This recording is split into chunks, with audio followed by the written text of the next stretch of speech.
More than 3/4 of voters in Texas say the government should require parents to have their children vaccinated against infectious diseases. That's according to a new University of Texas Tribune poll.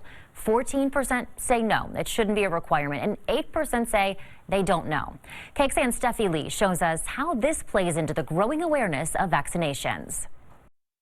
There's enough people that aren't vaccinated in America that when they travel or when someone travels to here with measles, there's enough unprotected people that it allows for the epidemic to start here in the United States. State health officials say there are now 10 cases of measles in Texas. The latest case was from a traveler visiting Texas from the Philippines. Well, every percentage counts, and we're kind of playing a roulette game in that we only know this information by monitoring and keeping the data. The group Texans for Vaccine Choice works with parents who have different approaches to vaccinating their kids. We have members that fully vaccinate, that selectively vaccinate, that maybe pick and choose or delay or forego altogether, and we support parents no matter what vaccination schedule they choose. Some parents believe vaccines would be harmful because their kids have unique health situations. The reality is probably 1 in 1,000 children that actually meet those criteria.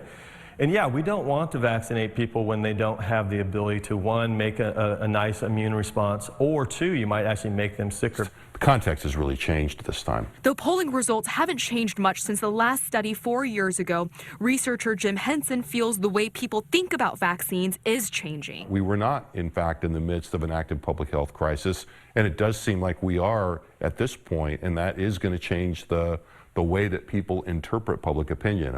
Steffi Lee, KXAN News. One of the bills filed in the Texas legislature would allow for vaccine exemption forms to be downloaded online and in all public schools.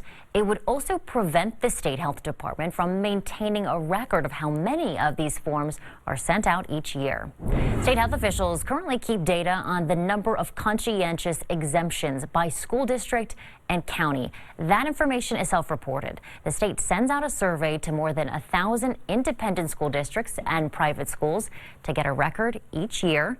Last school year, almost 3% of students in Travis County received that exemption.